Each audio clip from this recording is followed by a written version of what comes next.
akhirnya, apalagi ini lagi kasus kan, pengacaranya pasti respons. Akhirnya, udah, ini saya free kok, ayo, saya habis dari rumah teman, ini langsung mau jalan.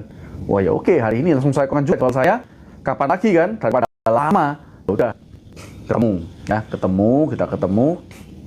Saya tentukan tempatnya, yang cukup private ya, tempat umum tapi cukup private. Akhirnya kita sempatkan ngobrol. Nah sebenarnya Anda menceritakan banyak hal, ya. Karena kenapa kok bisa banyak kok ya? Kita ketemunya itu jam 7 malam. Selesainya jam 11. Jam 7, 8, 9, 10, 11, 4 jam kita ngobrol. Kira-kira ya, 4 jam obrolan. Bisa nggak saya sampaikan ke kalian? Dalam waktu yang mungkin 1 jam lah.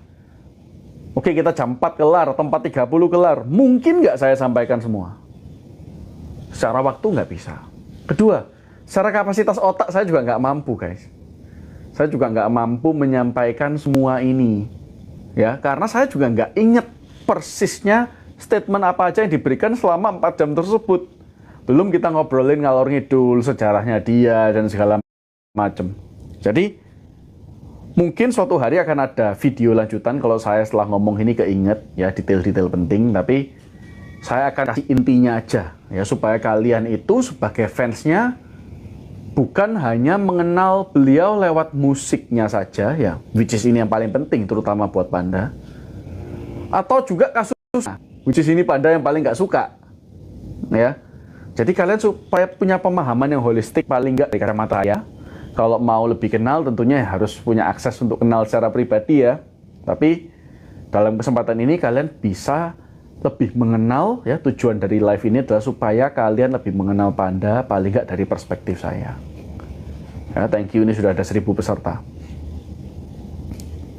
Pertama, ya, harus saya akui memang beliau ini ada sombongnya.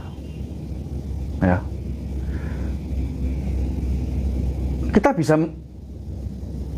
coba tarik dulu mundur. Ini bukan ngejudge, oh Panda orangnya sombong apa, tujuannya bukan itu sekali lagi. Ya, saya lawyernya sekaligus temannya, nggak mungkin lah saya mau jelek-jelekan Panda tanpa alasan.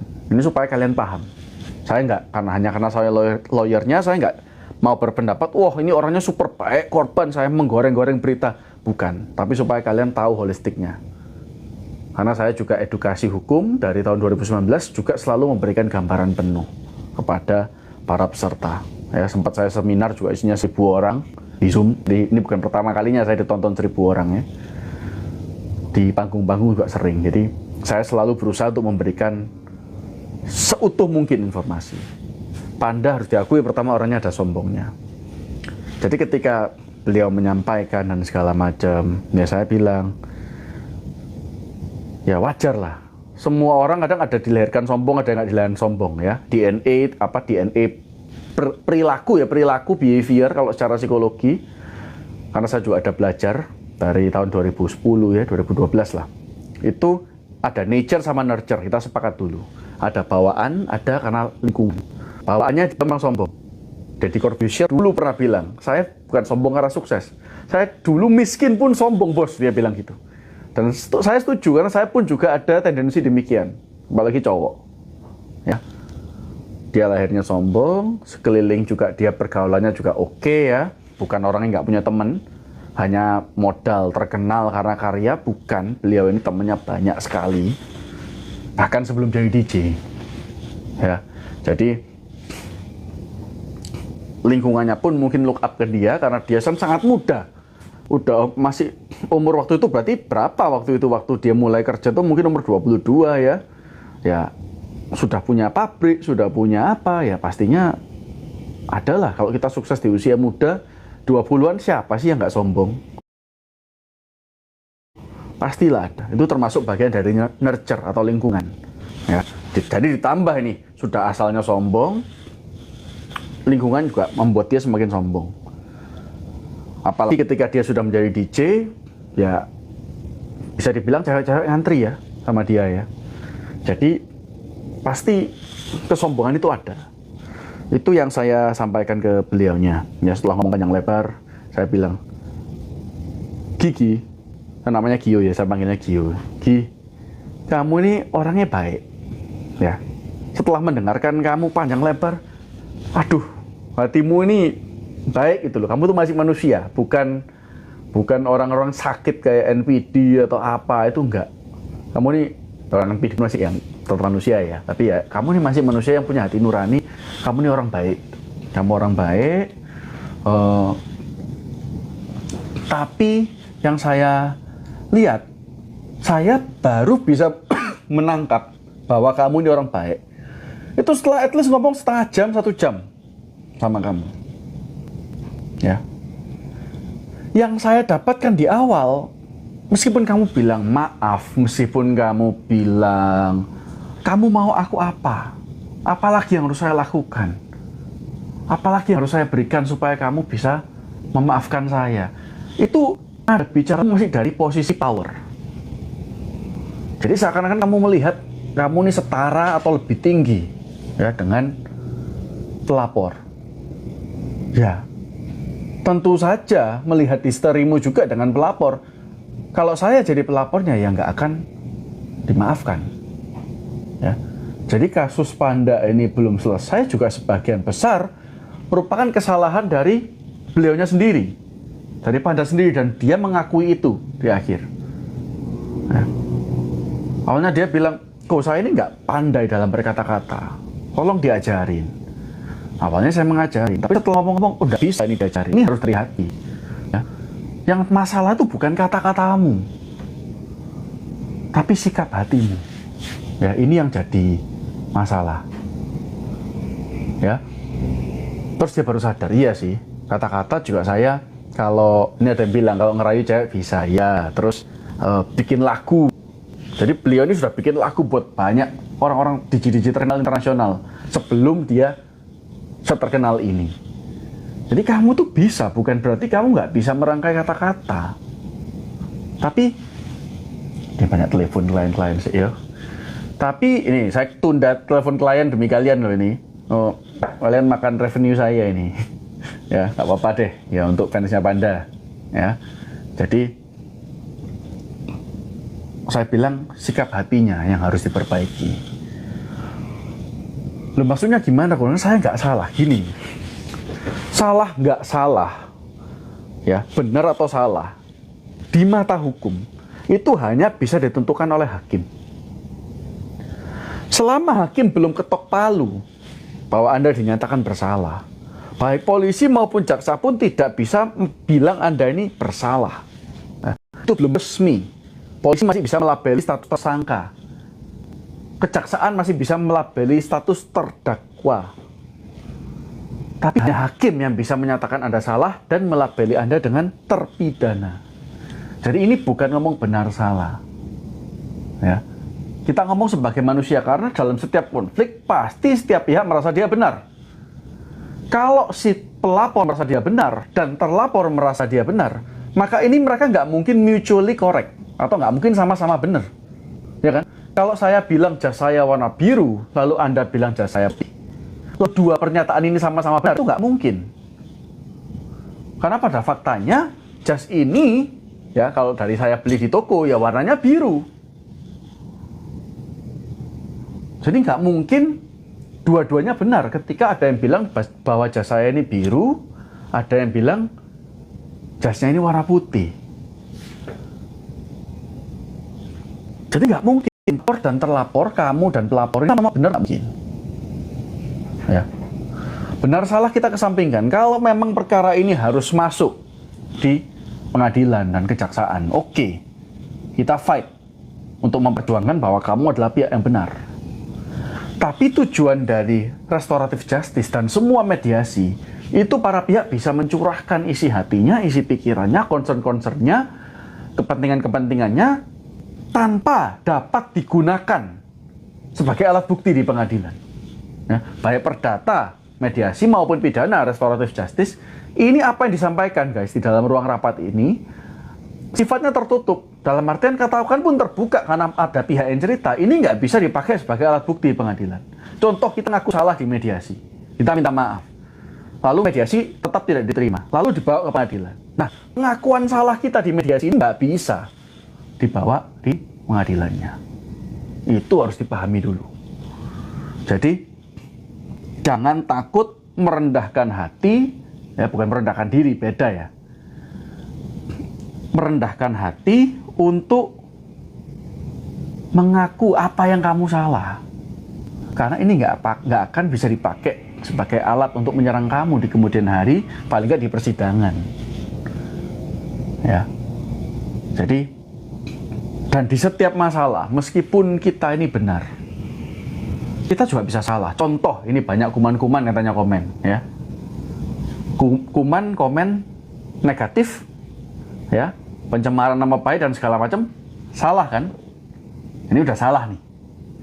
Tapi lalu saya membalas komentar kuman-kuman ini dengan mungkin makian, ya. Saya laporkan ke polisi langsung, saya menggiring opini supaya Panda Geng ini membenci atau menghajar netizen kuman-kumannya, bisa aja.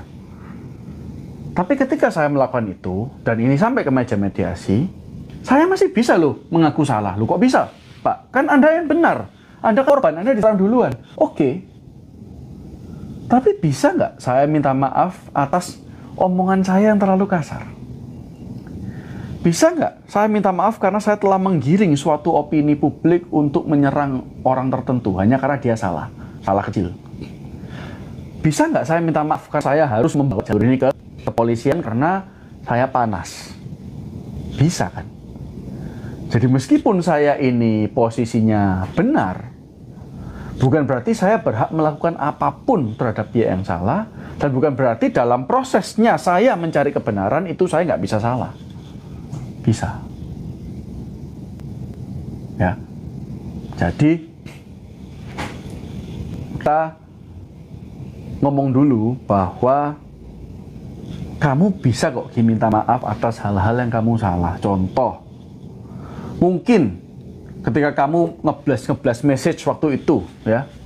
Kita tahu dulu, saya bilang kasusnya dulu. Jadi kasusnya itu bukan masalah meniduri, bukan masalah jadi anak, bukan masalah apa, tapi masalah ketika Gio atau Panda, idola kalian, dengan panas hati, dengan segala concernnya dia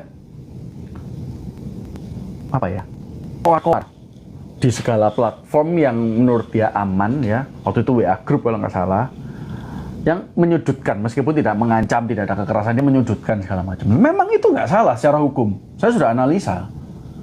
Ini buktinya yang ada, itu nggak salah di sini. Pasal 335-nya nggak masuk.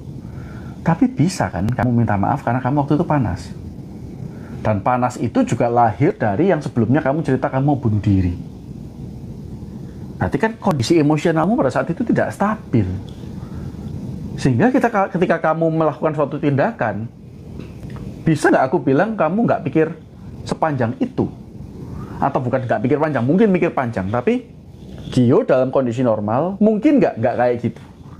Sekarang loh kamu males keluar-keluar di sosmed, sudah mulai diem. Berarti mungkin kan? Nah, akhirnya dia mengakui. Ya, jadi, nah kamu bisa minta maaf atas ini. Karena dari awal saya sudah bilang, meskipun kamu secara hukum tidak salah dengan pasal-pasal itu, tapi, atau tidak bisa dijerat lah ya, tapi kamu salah secara etika. Ya. Sama seperti komen-komen netizen di sini yang kuman-kuman. Mungkin ketika saya proses belum tentu mereka melanggar secara pasal. Nah, tapi paling nggak mereka bisa mengaku salah karena melanggar etika dan kepatutan. Saya yakin kok kalau 1.200 orang di sini saya kumpulkan di suatu area dan saya ngobrol seperti ini, saya jamin nggak mungkin kuman-kuman tuh langsung melempar saya dengan telur atau tomat, nggak mungkin. Paling kita malah datang tanya-tanya, salaman, minta foto, malah nggak kelihatan mana yang kuman. Ya, kadang juga ada orang iseng kok di sini. Jadi, tapi kamu bisa loh minta maaf soal etikanya. Ya, akhirnya dia oke, banyak proses tersebut dengan berbagai macam pembicaraan dan juga intermezzo, ya, basa-basi, ngomong-ngomong yang lain. Ya, akhirnya dia mengerti. Jadi saya harap nanti kita semua ya berharap di mediasi hari Jumat nanti lebih produktif, ya. Beliau sudah mulai sadar, Ya memang nggak apa-apa guys, saya juga kalau lagi berantem sama orang juga kadang saya yang nggak sadar, saya perlu diingatkan. Ya, ini proses pendewasaan namanya. Nah, sudah ya, saya udah menjawab apa yang bisa saya sampaikan. Saya juga sudah izin dengan Gio untuk menyampaikan ini. Mengenai kasusnya kalian sudah clear. Nah, sekarang kita mulai bahas tentang personalitinya beliau ya. Cerita hidupnya, bukan personality, sorry. Cerita hidupnya beliau. Jadi beliau ini sebelum jadi DJ ya, dia sempat jaga di toko emas ya milik orang tuanya, sama sempat punya pabrik ekspor impor ya, hasil laut. Dan ketika ngobrol-ngobrol, saya pasti juga ngetes kan, bener nggak orang ini memang punya pabrik? Katanya 6 pabriknya. Wah, kok nggak masuk akal ya, semudah itu dipercaya 6 pabrik. Saya tes deh, coba. Oh, ternyata ketika saya tes, karena kan klien saya juga banyak yang seperti itu. Jadi saya sedikit banyak tahu lah industrinya. Ternyata memang beliau bener. Ya. Tahu urusannya, masalahnya dengan ini, kalau ekspor ini urusannya ini, urusannya dengan FDA di Amerika, segala macam, beliau paham. Jadi memang, apa ya, sulit. Karena saya nggak punya bukti juga, saya nggak bisa bilang beliau nggak pernah punya. Ya, dari pengetahuannya sih memang kelihatan pernah punya. Dan beliau juga mengakui ketika itu di suatu waktu memang beliau sempat bangkrut, tutup semua pabriknya.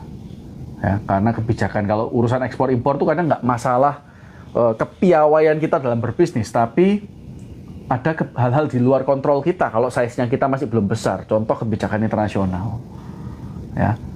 Satu pengiriman dari Indonesia bermasalah di Amerika bisa diblokir semua pengiriman dari Indonesia. Bayangkan kalau diblokir semua, orang sudah terlanjur kirim tontonan, ribuan ton, mati barangnya. Dan itu bisa membangkrutkan suatu perusahaan kalau cash flow-nya nggak kuat. Jadi wajar. Lalu beliau juga memang menceritakan bagaimana dia bergelut dengan dunia musik. Dari kecil, beliau ini memang pemusik. Dia bisa semua alat musik. Hampir semua lah. Hal-hal khusus kayak biola gitu dia nggak bisa. Ya, jadi memang apa ya, music instingnya sudah terlatih kecil. Jangan lihat, oh DJ Panda baru terkenal 2 tahun belakangan ini. Orang bisa terkenal tuh karena nge-charge dulu guys. Bisa jadi kalian semua ini juga melakukan hal yang sama. Contoh saya deh, mungkin hari ini saya level di sini ya, level keterkenalan. Kita mau terkenalnya aja. Gio di level ini ya, jauh dia saya. Nah, ketika nanti saya di sini, apakah ini berarti nggak ada perjalanannya? Orang lihatnya, overnight sukses tiba-tiba, orang nggak tahu Michael Sugijanto, tahun 2026 semua tahu Michael Sugijanto, misalnya kayak gitu.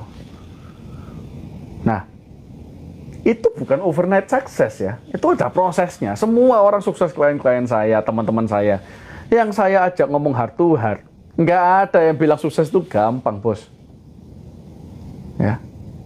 Orang si pewaris saja yang sudah terima, beneran terima waris, orang tuanya sudah nggak ada, bingung kok dia harus ngapain dengan hartanya. Dan kalau dibilang sukses, dia juga tersinggung loh. Sukses apa? Saya ini baru tiba-tiba terima durian runtuh, saya masih nggak tahu harus diapain. Sukses dari mana kok? Sukses dari mana Pak? Selalu seperti itu. Jadi nggak overnight ini ceritanya. Beliau sempat ngejob dengan bayaran 350.000 per main. Ya. Sempat diusir dari rumah karena menentang suatu kebijakan orang tua lah.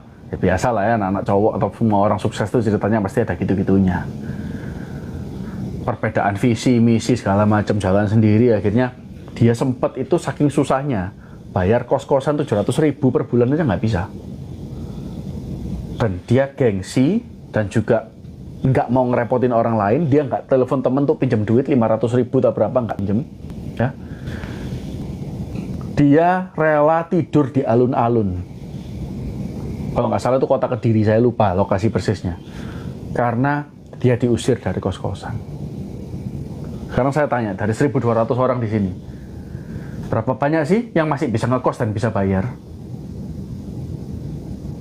Kalau separuh atau 90% aja di sini masih ngekos, masih ada tempat tinggal, berarti Gio itu pernah lebih susah dari kalian. Artinya apa? Beliau pun juga manusia, kalian pun juga manusia. Suatu hari beliau bisa jatuh, suatu hari kalian juga bisa naik. Syaratnya apa? Ya berkarya. Karena beliau sangat mencintai dunia musik. Bahkan ketika kita ngobrol dan beliau sudah merencanakan kapan mau pensiun dari profesional DJ, itu pun ketika saya bilang, tapi sayang kamu punya talenta, jangan dibuang. Oh, nggak mungkin kok, saya nggak mungkin buang. Pasti saya akan seumur hidup bergelut dengan dunia musik. Apapun itu bentuknya, jadi duit atau enggak. Ya. Beliau itu kalau di masa-masa inspiratifnya, bisa menciptakan 5 lagu, 3-5 lagu setiap hari. Ya. Perbandingannya dengan masalah ini, 1 lagu pun susah sekali munculnya. Jadi kalau dibilang, oh Panda kok sombong, tengil, nggak merasa bersalah, itu salah. Sombong ada iya, tengil iya, tapi nggak ada rasa bersalah, itu salah sekali.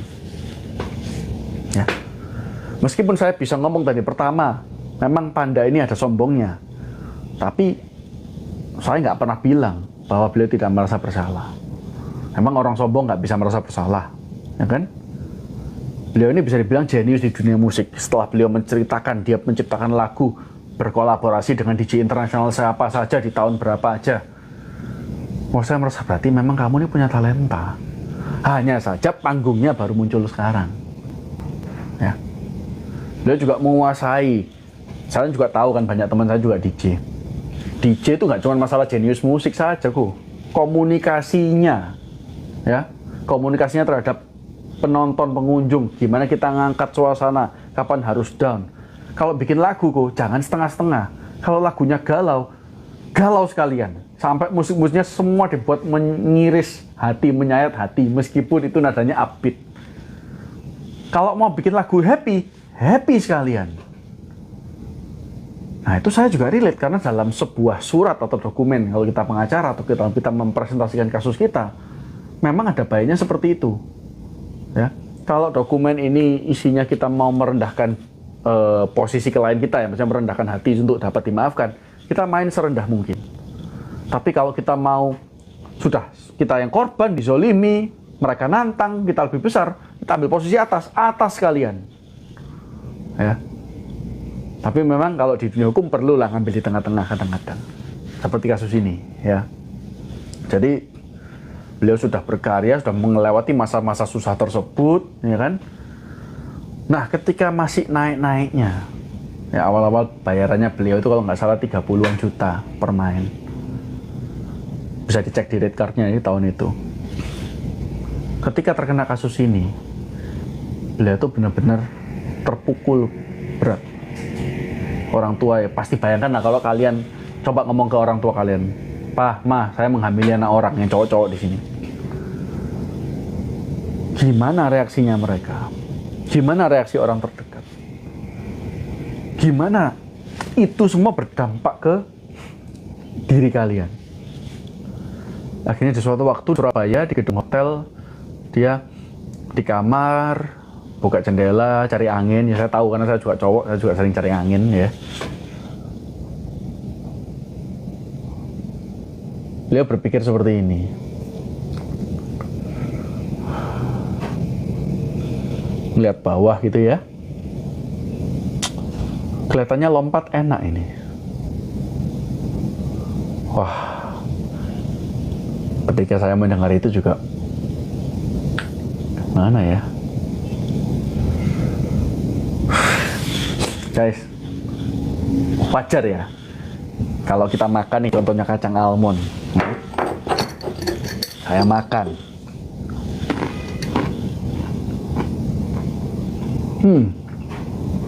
Enak, normal, ya. Semua orang juga gitu. Saking enaknya saya makan lagi. Ini kalian misalnya habis apa? Buang air misalnya. Kadang buang air kecil, buang air besar. Pasti ada kelegaan kan? Wah, enak ini. Wajar, biologis. Kalian maaf, berhubungan badan dengan pasangan atau apalah, merasa baik cewek maupun cowok, oh enak nih, wajar lah. Cerita-cerita seperti itu di tongkrongan, jangan bilang porno atau apa, di tongkrongan itu banyak lah omongan seperti itu. Tapi saya coba tanya ke kalian, ada nggak dari kalian dipukul, bak, enak nih, ya. Terus kalian misalnya diserang netizen, dihina-hina, dar. Ya, mungkin akhirnya bisa bikin viral, tapi awalnya ketika Anda kena tembakan, terus kalian bilang, wah enak nih dihina-hina satu Indonesia. Normal kayak itu. Sama dengan kasusnya Panda. Ya. Dia lihat ke bawah, cari angin. Enak kan kalau dia bilang, wah kena angin-angin gini pas lagi masalah memang enak nih. Normal. Tapi ketika beliau lihat ke bawah, ya, ini bukan dipukul loh guys ya. Ini jatuh, kena aspal, konkrit. Jangan lihat. Dan kalian bisa membayangkan. Terus kalian merasa, lompat enak nih. Artinya kan jatuh enak nih. Ketiban aspal dari ketinggian nggak tahu lantai berapa, bam, enak nih. Saya nggak bilang beliau itu terganggu mentalnya atau berusaha menggiring masalah ini ke kesehatan mental. Ya dengan bilang bahwa karena klien saya ada gangguan mental, klien saya nggak bersalah. Bukan itu. Tapi enak itu kan suatu relativitas ya. Makan kacang almond sama makan nasi padang sama-sama enak, tapi enakan padang. Setuju ya? Tapi ketika dia mikir bahwa kena masalah, atau ketika dia kena masalah, lalu dia berpikir bahwa jatuh ini lebih enak daripada hidup dengan masalah dan rasa bersalahnya. Sudah bisa dibayangkan nggak? Kira-kira rasa bersalahnya beliau ini di level mana? Ya. Jadi kalau dibilang siapapun, terlepas kenal atau enggak, ya, mungkin pelapor, kalau bilang bahwa Gio nggak merasa bersalah, yaitu possibility kemungkinan cuma dua. Satu, mungkin Gio-nya belum bisa menyampaikan dengan baik. Jadi yang kelihatan sombongnya, bukan rasa bersalahnya. Meskipun kata-katanya minta maaf. Pertama. Kemungkinan kedua, ya mungkin orang itu tidak punya empati aja. Ya, kalau sudah ngobrol, sudah kenal beliaunya, terus bilang Gio ini nggak merasa bersalah, ya mungkin kamu yang nggak punya empati, bukan Gio ya. Jadi gimana ya? Mau ngomong empati guys, saya ini lawyer. Kehidupan sehari-hari Anda bisa tanya ke teman-teman saya. Saya termasuk orang yang baik, sopan segala macam, oke. Tapi kalau mulai masuk ke batas saya bisa sangat ada kalau dibilang psikopati tendensi ya. Oh kalau kamu emang udah kayak gini ya udah, saya putus perasaan saya sama kamu, kita main secara formal. Saya sangat gampang ngekat seperti itu. Saya sudah berpuluh-puluh tahun melatih untuk kontrol empati saya, sampai di waktu-waktu tertentu kelihatan saya ini nggak punya empati. Tapi ngomong sama Gio 1 jam pertama, nggak perlu 4 jam sebenarnya. Sisanya kita ngomong yang fun-fun aja lah, happy-happy. 1 jam ngomong sama Gio.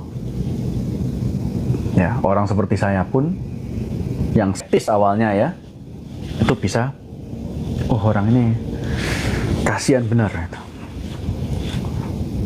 Empati saya bisa nyala gitu, tanpa saya suruh ya. Jadi jangan pernah keluar omongannya setelah mendengarkan live ini. Saya harap kalian boleh bilang beliau ini salah, beliau ini ABCD, tapi jangan bilang bahwa Panda ini nggak merasa bersalah, nggak punya empati, dan lain-lain. Beliau boleh sombong, boleh secara etika moral salah, saya tadi bilang kan. Tapi nggak ada ceritanya beliau nggak punya empati, itu nggak ada. Ya. Jadi memang gimana ya, mau menyimpulkannya juga bingung.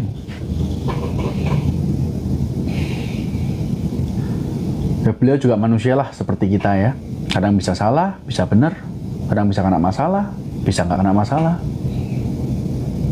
Ya. Jadi itu mengenai backgroundnya beliau dan juga poin pertama mengenai kesombongannya dia, ya. Dan juga masuk itu termasuk poin kedua di mana beliau ini punya empati kok, bisa merasa bersalah. Jadi beliau ini merasa bersalah, memang sombong dan dia merasa bersalah. Itu merupakan pandangan saya personal, ya, terhadap Panda. Dan ketiga, beliau ini sangat sayang dengan keluarganya, ya. Terlepas dari beliau sekarang sudah bisa mandiri, beliau ini kalau dibandingkan saya, ya ini kalian juga saling self reflect lah setelah mendengar cerita saya nanti. Kalau menurut saya, dibandingkan saya, ya jauh, ya. Beliau ini sangat amat family man. Kenapa saya bisa bilang begitu? Karena beliau lulus dari berbagai macam tes yang saya berikan. Bukan saya purposely mau ngetes beliau ini family man atau enggak. Tapi saya buka mengenai keluarga, saya buka dengan pertanyaan ini.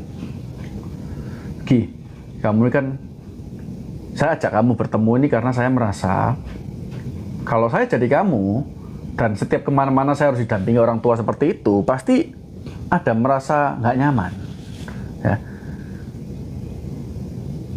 Saya percaya semua di sini itu memiliki masalah yang sama. Kalau di depan orang tua, pasti kita nggak bisa 100% jadi diri sendiri.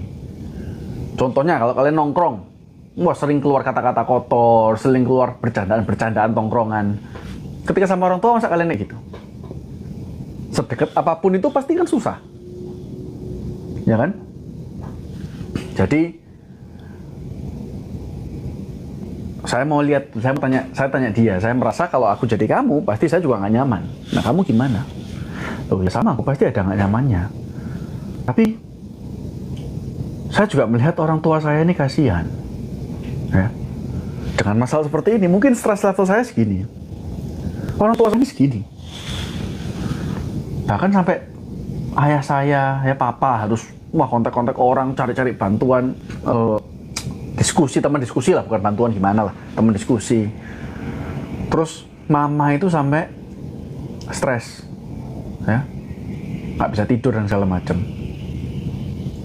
Saya merasa mereka butuh ini sebagai distraksi, ya, supaya nggak terlalu kepikiran, supaya mereka juga melihat karya saya juga, nggak cuman fokus ke masalah saya.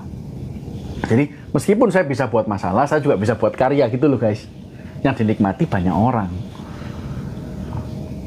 Bahkan beliau memang secara kalau kalian pernah nonton konsernya beliau atau kayak acaranya beliau lah, itu dia ada playlist pakem yang nggak terlalu dirubah. Memang ini ada message di sini, dia seakan-akan curhat dengan para penontonnya dengan kata-kata lirik dan segala macam dan nada yang dibawakan. Dan ini dia bawakan terus karena dia mau sebanyak mungkin orang mendengar. Kan setiap venue beda kan, venue sama beda hari pun kan beda pengunjung. Nah ini dia mau menyampaikan pesan ini dan itu selalu kena. Ya buktinya kalau nggak kena kan nggak diundang lagi ya, kalau nggak rame. Jadi beliau sangat peduli, daripada keluargaku stres mending saya bawa. Mereka juga lebih merasa aman, nyaman karena dia tahu nggak saya ngapain aja kalau nge-DJ. Nggak terus tidur dan membayangkan waduh nanti anakku ini berulah lagi dan segala macam. Dan pembicaraan nyambung kemana-mana, akhirnya beliau pun bilang bahwa setiap penerimaan yang saya dapat itu semua ke ibu saya. Wow, saya kira keren juga ya. Bukan berarti orang tuanya butuh uang guys, tapi mindset seperti ini loh, ya, yang semua ke orang tuanya. Makanya beliau semakin sukses. Beliau hanya megang berapa sih, saya nggak butuh uang kok, saya belum punya pasangan hidup, belum punya keluarga, belum punya anak. Happiness atau kebahagiaan saya itu simple kok, cuma dari kopi dan rokok. Udah itu aja, nggak ada kebahagiaan lain. Berapa sih saya butuh hidup? Per bulan paling cuma 20 atau 15. Itu pun 5 jutanya saya buat top up beli skin di Mobile Legends. Oh sama, kamu mega kolektor berarti ya, sama kita tos. Saya juga mega kolektor. Jadi ya hidupnya beliau itu seperti itu. Makanya kalau beliau itu dibilang sibuk, ya sibuk kalau malam. Tapi setelah jam bangun dan sebelum beliau istirahat untuk konser malamnya, ya jam-jam seginilah beliau itu free. Saya WA cepat balasnya. Barusan tadi saya WA ngomongin yang lain, cepat balasnya. Ya, jadi ya memang orangnya gitu ya, very introverted, suka berefleksi ya, suka diam, suka mencari kesenangannya sendiri. Ya, temannya banyak, tapi ya memang ada tendensi seperti itu. Jadi jangan dibilang kalau introvert tak punya teman, ya nggak juga ya. Sangat family man. Nah, jadi pertama dia memang ada sombongnya, tapi dia bisa merefleksikan diri ya. Dia bisa sadar, mudah ditegur kalau caranya kita masuk pas. Dan tergantung siapa yang ngomong ya. Mungkin kalau kalian yang negur ya nggak didengarkan guys. Terus kedua, beliau merasa bersalah, bukan tidak, sangat merasa bersalah bahkan ya atas kasus ini. Dan ketiga, beliau orangnya sangat family man. Nah, nanti kalau ada poin keempat, kelima, kalau kepikiran saya akan share, tapi saya sudah selesai mendeliver apa yang saya janjikan kepada kalian. Saya akan berjanji untuk menceritakan kira-kira dengan pertemuan private ya, karena saya nggak hadir waktu beliau sama Erika ya, saya nggak tahu. Tapi ketika sama saya 4 jam itu, inti sari pembicaraan kita ya ini. Ya.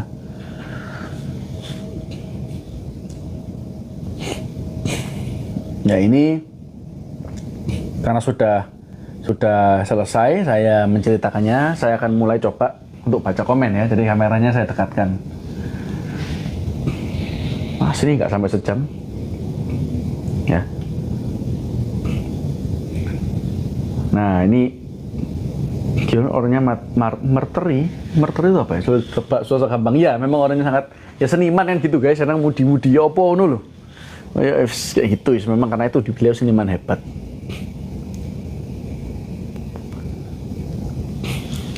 Nah ini ya,